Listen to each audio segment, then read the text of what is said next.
బద్వేల్లోని రాధాకృష్ణ కళ్యాణ మండపంపై సోషల్ మీడియాలో వచ్చిన ఆరోపణల్లో ఎలాంటి వాస్తవం లేదని టీడీపీ నేతలు స్పష్టం చేశారు. టీడీపీ రాష్ట్ర కార్యనిర్వాహక కార్యదర్శి హరిప్రసాద్ నాగార్జున, డాక్టర్ కొంకుల రాంబాబు విలేకరుల సమావేశంలో మాట్లాడారు. కళ్యాణ మండపం తమ పేరు మీద అన్ని డాక్యుమెంట్లు సక్రమంగా రిజిస్ట్రేషన్ అయ్యాయని తెలిపారు. బొల్లు భాస్కర్ తప్పుడు ఆరోపణలు చేస్తూ సోషల్ మీడియాలో అసత్య ప్రచారం చేస్తున్నారని ఆరోపించారు. ఈ విషయంలో కోర్టులో కేసు కొనసాగుతుందని తెలిపారు. ఈ కార్యక్రమంలో పలువురు నేతలు పాల్గొన్నారు. ఒకరికి శిక్ష పడితే ఇంకొకరు జాగ్రత్తగా ఉంటారు. మనం శిక్ష వేయకుండా ఏదో చూస్తామంటే తప్పకుండా వాళ్ళు ఇంకా రెచ్చిపోతారు ప్రజలు. కాబట్టి చాలా మటుకు డూప్లికేటే తిరుగుతాయి అనేది మా దృష్టికి వచ్చినాయి. మేము ఒకటే కొడుతున్నాం, అతనికి ఏమన్నా ఉంటే మేము వదిలేసిపోతాం. అతనికి ఏమన్నా ఉంటే అతను మాకు బంధువు కాదు, డాక్టర్ రాధాకృష్ణకు బంధువు కాదు, అలివేలు మంగమ్మ వాళ్ళ భార్యకు బంధువు కాదు, వాళ్ళ చెల్లెలకు బంధువు కాదు. ఏ విధంగా నీకు ఆస్తి నువ్వు నాది అని ఎట్లా క్లెయిమ్ చేస్తావు? ఎట్లా క్లెయిమ్ చేస్తారండి? ఇప్పుడు సోషల్ మీడియాలో కూడా ఆలోచించాలా. మీరు హరిప్రసాద్ దొంగతనం చేసినాడు, నాగార్జున చేసినాడు అన్నప్పుడు మీరు అడిగితే మేము జవాబు చెప్తాం. మీరు అడగకుండా ఊరికే వేస్తే అది చూసేదానికి చాలా బ్యాడ్గా ఉంటుంది. అదిగాక ఈ విషయాలు కోర్టులో ఉన్నాయి. మేము ఎందుకు మాట్లాడాలంటే మా మీద వచ్చినందుకు మేము మాట్లాడాల్సిన అవసరం వచ్చింది. కాబట్టి దీన్ని తీవ్రంగా ఖండిస్తున్నాం. ఎవరైనా సోదరులు మేము తప్పకుండా అతను ఎవరికి ఇచ్చినాడో వాళ్ళు వేసింటారు. మేము పరువు నష్టం కూడా వేసేదానికి రెడీ. ఆ టీవీ వాళ్ళకు, ఆ ఛానల్ వాళ్ళకు కూడా నోటీసులు ఇస్తాం త్వరలో. ఎందుకంటే మా పరువు పోకూడదు.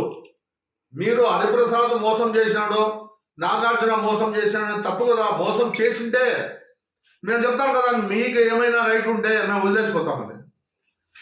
తప్పు మీది పెట్టుకొని మీరు వాళ్ళు ఎవరో హైదరాబాద్లో, బాంబేలో ఉండారులే, వాళ్ళ అన్నదమ్ములంతా అక్క చెల్లెలు ఉండాలి, మేము దీన్ని ఆక్యుపై చేసుకుంటే ఎవరు పట్టించుకుంటే అది చాలా కష్టము. తప్పకుండా మేము పట్టించుంటాం. చట్టం తరఫున చేసుకుంటుంది. చట్టాన్ని కూడా మేము ఒకటే అధికారులు కూడా చెప్తున్నాం, సార్ దీన్ని మీరు సీరియస్గా తీసుకుని ఒక కేసు మీరు డిటెక్ట్ చేయండి.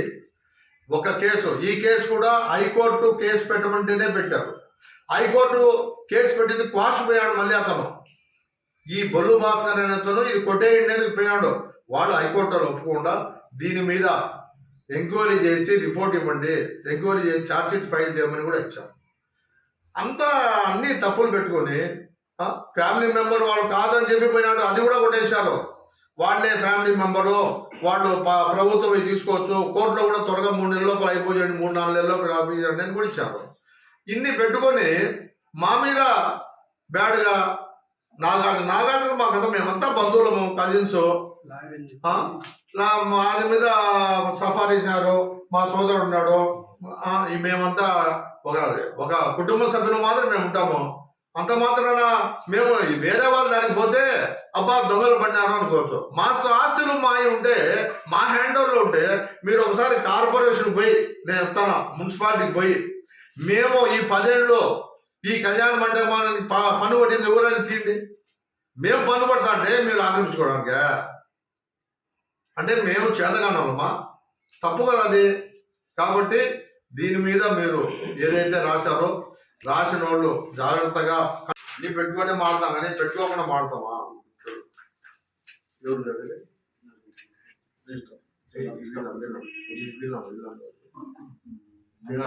మంగా సంజీవ్ రెడ్డిని అతనికి అమ్మినాడు 20 రూపాయల స్టాంప్.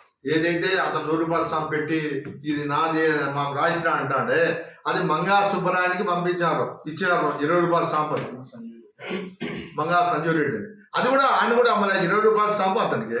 100 రూపాయలు ఎట్లొచ్చింది? అది ఆ నెంబర్ వేసి ఇచ్చినారు. అదో క్లియర్గా ఈ నెంబర్ ఎట్టేసినాడు. దుర్మార్గంగా బద్వేల్లో చాలా మటుకు ఉన్నాయి. నిజంగా ఎవరన్నా ఎస్బీఐ ఉన్నారా? ఎస్బీఐ 2016లో వాళ్ళ ఫ్యామిలీ మెంబర్స్ అంతా వచ్చి ఇక్కడ చూసుకోవడానికి ఎవరు లేరు, మేము బిజీగా ఉంటామని చెప్పి మాకు రాంబాబు అనే అతను మిత్రుడు, బంధువు కాబట్టి అతని పేరుతో పౌరాపట్ట రాయించాం. ఎందుకంటే ఇక్కడ చూసుకోవడానికి అన్ని కూడా ఆయన ఉంటాడు. ఆయన మీద తప్పుడు కేసులు పెట్టారు, ఎన్నెన్నో పెట్టారు. అయినా కూడా మేము వదలకుండా 10 ఏళ్ళు కార్పొరేషన్ డబ్బు మేమే కడతాను. కట్టి ఇప్పుడు నువ్వు సోషల్ మీడియాలో ఈ విధంగా వేస్తే పరువు నష్టం దావా వేసి ఎవరు జవాబు చెప్పాలా? 20 ఏళ్ళు వయసు 10 ఏళ్ళు వైసీపీలో వీళ్ళు ఏమి రానికుండా కేసులు ఇది చేసి పోలీసు అయితే పిలిచి రాంబాబు నువ్వు గమ్మనుండు రాంబాబు నువ్వే పట్టించుకోవద్దని చెప్పాను. ఇప్పుడు కూడా మీకు జరుగుతుందంటే ఇంకా మేము ఎందుకు ఉండేది? న్యాయం చేయమని న్యాయం మేము అడిగేది ఒకటే. మేము ఎవరిని అడిగినా పొలిటికల్ లీడర్ కూడా అందరు కూడా విజయమ్మ రితీష్ రెడ్డి కానీ ఇంకొకరు కానీ అందరు కూడా వాళ్ళు కూడా నేనైతే ఇంతవరకు చెప్పలే. వాళ్ళు కూడా అయ్యా ఎవరిది జెన్యున్ అయితే వాళ్ళు చేయండి అని వాళ్ళు చెప్పారు, మేము కూడా చెప్తాము. ఎవరు కూడా జెన్యున్ కాంది వానికి చేయమని ఎవరు చెప్పరు. నువ్వు పార్టీలో చేరినా చెప్పరు, నువ్వు పార్టీ వాళ్ళ పక్కన నిలబడినా చెప్పరు. ఇప్పుడు జెన్యున్ కాకపోతే నేను కూడా అడగలేను కదా, మేము కూడా ఎందుకు అడుగుతాం జెన్యున్ కాకపోతే? కాబట్టి బజార్ ఎక్కడికి పోయినా దీని మీద మేము డిబేట్కి వచ్చినా మేము వస్తాం. అంతేగాని తప్పుడు వార్తలు రాపిస్తే చూస్తా ఊరుకుంటాము, మేము పరువు నష్టం దావా వేస్తాము అని హెచ్చరిస్తాం. మీ నాయన సొమ్మినట్టు నీకు సంబంధం లేని నాకు గుళ్ళు భాస్కర్ అయినటువంటి వ్యక్తి దొంగది డాక్యుమెంట్ తీసుకొని వచ్చి కోర్టులో వాంగ్మూలం పలికి తప్పుడు నా కొడుకు అని తెలుసుకున్నా నీవు వచ్చేసి కోర్టులో ఉండేదాన్ని నీ ఆస్తి మాదిరిగా బాడీలు ఇచ్చుకుంటా బాడీలు చేసుకుంటే ఎంతవరకు న్యాయం సార్ ఇది? పోలీసు వారికి దీన్ని ఖచ్చితంగా చర్య తీసుకోవాలని చెప్పి మనస్ఫూర్తి కోరుకుంటానా. అదేవిధంగా మీరు వాళ్ళు పెట్టిన వీడియోలన్నిటి సోషల్ మీడియాలో అపోహంగా మీరు చూసి ఏదన్నా అడిగి మమ్మల్ని విచారించి మా మీద ఇంతవరకు కేసు ఫైల్ కాలే ఏం కాలే. ఏ కేసు ఫైల్ కాకుండా కూడా మా మీద తప్పుడు ప్రచారం సోషల్ మీడియా ఎలా చేస్తారు సార్? కేసు ఫిర్యాదు అయిందని చెప్పి సోషల్ మీడియాలో పెట్టినారు, ఒక్కటన్నా చూపిండి మా మీద కేసు ఫైల్ అయింది ఎందుకు పెడతాను? అందుకని నేను ఎవడైతే సోషల్ మీడియా పెట్టిండ్రో వాళ్ళ మీద ఖచ్చితంగా నేను పరువు నష్ట దావా కింద పోయి కేసు కడతా. అలాగే ఇంకొకటి ఏంది, మేము సుపారీ తీసుకుంటాం. ఈయన మా అన్న, ఆయన మా మామ.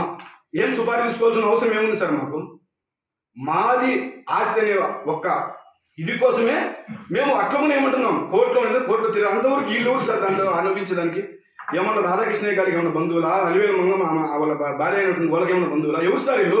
అటెండర్గా పనిచేసి దొంగ పత్రాలు సృష్టించుకొని రిజిస్టర్ అయిన ల్యాండ్ను వచ్చేసి అగ్రిమెంట్ల మీద సంతకాలు పెట్టించుకొని అన్ని మోసాలకు టక్కరుగా పాల్పడిన బొల్లు భాస్కరు వాళ్ళ తమ్ముడు దిలీప్ కుమార్ ఓడి ఉంటాడు. దిలీప్ కుమార్ పడకాయని చంపే మా నాయన బెదిరించిండ్రు, చంపేస్తాను. నన్ను కూడా చంపేసిన ఇబ్బంది. నాకు ఏం జరిగినా ఈ సోషల్ మీడియాలో నా మీద ఏమిటో తోలు చేసిందో వాళ్ళకు ఈ బొల్లు భాస్కరు బొల్లు దిలీప్ అనే వాళ్ళకే సార్ ఇది అంతా జరిగేది.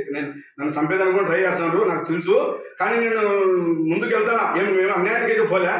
ఎవరి గురించి మా ఆస్తి కోసం కాపాడుకునేదానికి మా ఆయన అనేటువంటి వ్యక్తి హరిప్రసాద్ మా మామ రాంబాబు ఆస్తి కాబట్టి మేము ముందుకు వాళ్ళకు సహాయంగా మా ఆస్తిని మేము ఇది చేసుకుంటాం. అట్టగానే మేము చేరలే, కానీ తప్పుడు ప్రచారాలు చేసి ఇంతవరకు నువ్వు ఈరోజు ఈ మధ్య కాలంలోనే సోషల్ మీడియాలో కేఎంఆర్ కళ్యాణ మండపం అంటే రాధాకృష్ణ కళ్యాణ మండపం అనే దాని మీద ఏదో సోషల్ మీడియాలో ఏదో మేము సుపారీ ఇచ్చి మనుషులు పంపించామని అదని ఇదని దొంగలు పడినారని అదని ఇదని ఏదేదో స్టేట్మెంట్ ఇవ్వడం కూడా జరిగింది. అవన్నీ అవాస్తవం. ఎందుకంటే కోర్టులో ఉండేదాన్ని వేరే వాళ్ళు ఇళ్లలో ఉండకూడదు అనే ఉద్దేశంతోనే కదా ఆ కోర్టులో ఉండే దాంట్లోనే అందరి ఇళ్ళలో బాడీలకు ఇచ్చేది. ఎవరంటే వాళ్ళు బాడీలకు ఉండాము అనేది దబాయిస్తా ఉంటే మా వ్యక్తులు మా మేనల్లుడు కాబట్టి నాగార్జున గారు వెళ్ళి అడగడం తప్పైందా? అది ప్రతి ఒక్క ఇల్లు కోర్టులో ఉండేది ఏది కూడా సీజ్ చేయాలనే ఒక ఉద్దేశంతోనే ప్రతి ఒక్కరిని ఖాళీ చేయమని చెప్పాము. కోర్టులో ఎవరైనా క్లియర్ అయితే అది తీసుకోండి. కోర్టులో మీరు రాధాకృష్ణ కళ్యాణంలో వాచ్మెన్గా ఉండి చేసి ఒక దొంగ వీళ్ళని సృష్టిస్తానే మీ సొంతం అవుతుందా? ఎకరా 30 సెంట్లకు రాధాకృష్ణ గారి అలివేలు మంగమ్మ గారి పేరుతో రాధాకృష్ణ గారి పేరుతో ఉన్నదా? ఎవరిదైనా వచ్చిందా? రాధాకృష్ణ గారు 2016లో చనిపోతానే వాళ్ళ ముగ్గురు అన్నదమ్ములు 2 అక్కయ్యలు మొత్తం 5 ఉంది. వాళ్ళలో రాధాకృష్ణ గారు చనిపోతానే 2 అన్నదమ్ములు 2 అక్కయ్యలు 4 నా పేరుతో పౌరా పట్ట రిజిస్టర్ చేశారు. అప్పుడా నుంచి కళ్యాణ మండపము 5 ఇళ్ళు నా పేరుతో ఉండేవి. అప్పుడా నుంచి మేము ఇంటి పన్ను కానీ కరెంటు బిల్లులు కానీ A to Z మేము భరిస్తూ వచ్చాము. హరిప్రసాద్ గారు మేము భరిస్తూ వచ్చాము. కానీ ఈరోజు ఎవరెవరో కోర్టులో ఉండే ఉద్దేశంతో మేము దాంట్లో అంటకు దూరంగా ఉండి చెడి మంచి డిపార్ట్మెంట్ కూడా ఉండి కోర్టులో ఉంది.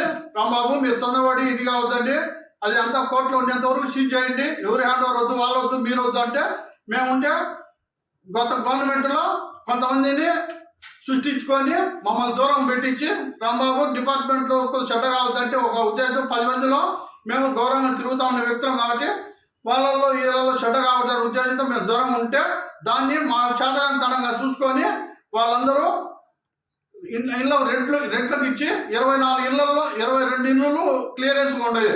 22 ఇళ్ళు రెంట్కి ఇచ్చుకొని నెల 1,00,000 రూపాయలు భార్యలు తీసుకుంటూ వాళ్ళు దాని మీద దబాయిస్తారా? రాధాకృష్ణ కళ్యాణము ఎవరి పేరుతో ఉంది ఒకసారి బాగా చూసుకోండి.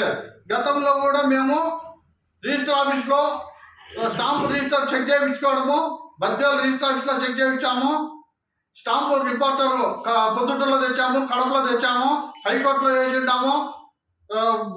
బొల్లు భాస్కర్ కానీ వాళ్ళ నాన్న పేరుతో రాధాకృష్ణ గారి పేరుతోనే లేదు, అది మంగా సంజీవ్ రెడ్డి పేరుతో 100 రూపాయల స్టాంపు కాదు 20 రూపాయల స్టాంపు ఇచ్చారు ఆ నెంబరు అని ఈ మధ్య స్టాంప్ ఆదినారాయణ గారు కోర్టులో చెప్పారు.